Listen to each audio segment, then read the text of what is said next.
Hello, fabulous superstar Capricorn. Welcome to your horoscope for the month of October 2018. Looking at life and love, I am your astrologer, Nadiya Shah. Thank you for being here. What an amazing month it is. We have an active sky, certainly, but an important one with some important shifts and pivots that I think you are going to enjoy.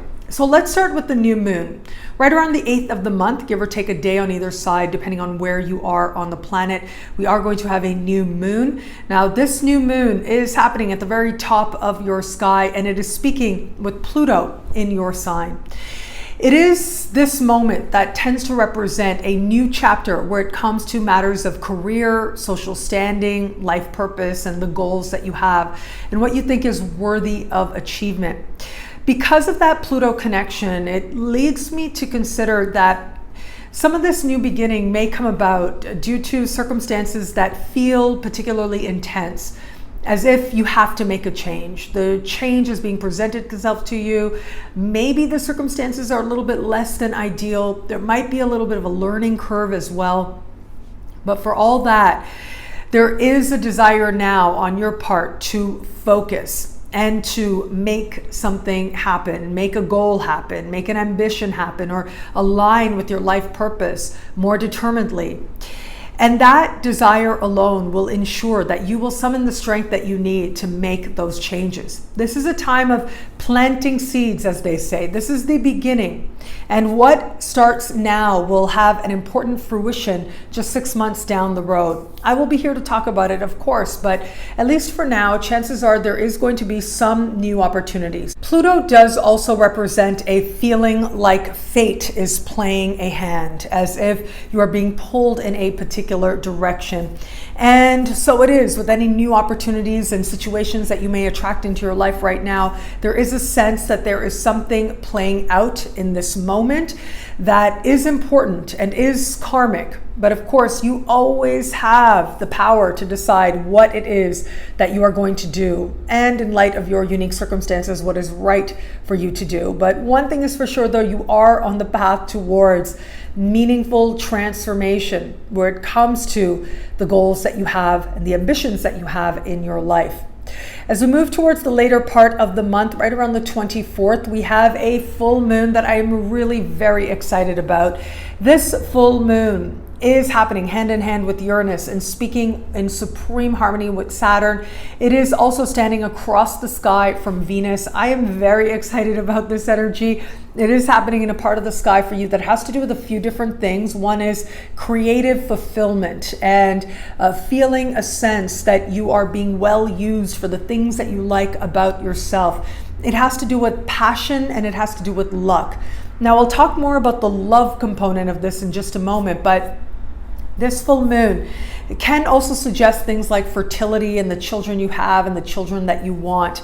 So because there is so much quick action and forward movement and really feeling like a lucky break has transpired, I feel like there is going to be change on a lot of fronts thanks to this full moon. For some of you, yes, this may play out in terms of fertility. And so whether it is that a matter having to do with your child reaches a wonderful conclusion that you feel good about, or whether it is children that you want and there's some good news on that front, this can also be a personal sense of creative fulfillment. And so if it is that you're hoping to take your creative endeavors to another level or have more people become aware of what it is that you're doing, this can be a time of reward on that front as well. Given the energy of luck around this time, you might want to consider taking some type of a calculated risk, even buying a lottery ticket. Now, just one, don't bet the farm, keep yourself in an energy of abundance.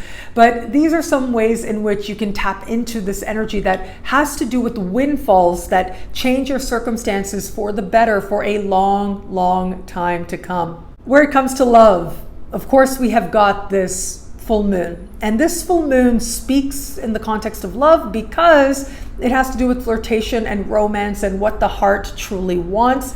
And that includes in love. It is a wonderful time for you to be getting your flirt on around this full moon. It is important that you make yourself available to meaningful connections or even just fun connections and enjoying your life, because this allows your circumstances and it sets the stage for a heart level connection to happen. In addition to this full moon, we do have Venus officially going retro in the early part of the month, right around the 4th of the month.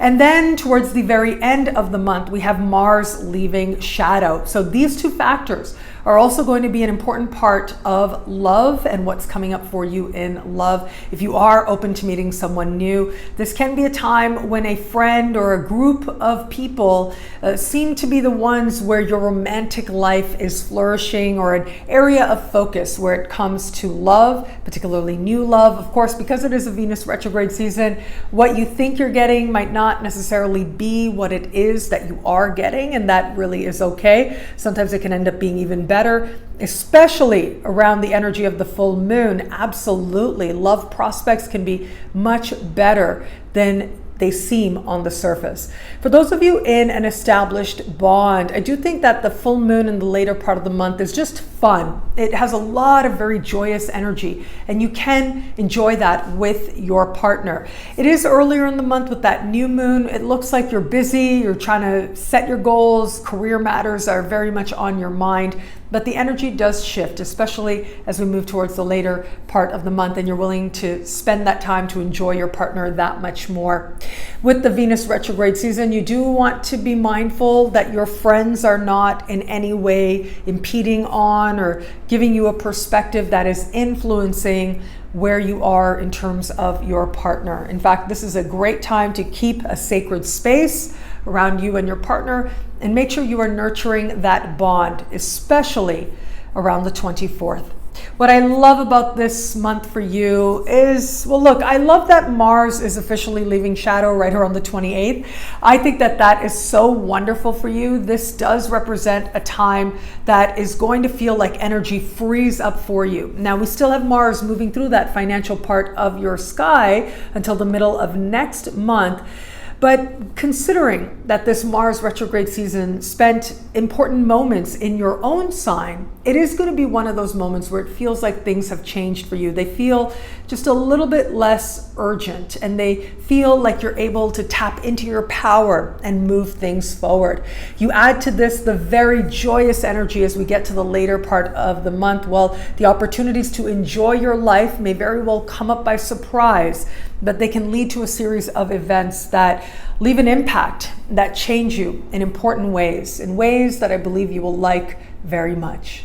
Thank you so much for watching. You can get a video like this every week by logging on to nadiyashah.com. Sign up to be one of my superstars. Superstars get expanded exclusive video scopes each and every week, unlimited access to special horoscopes, and so much more. All of this in the superstar space. I look forward to meeting you there. It'll be a great month. Enjoy.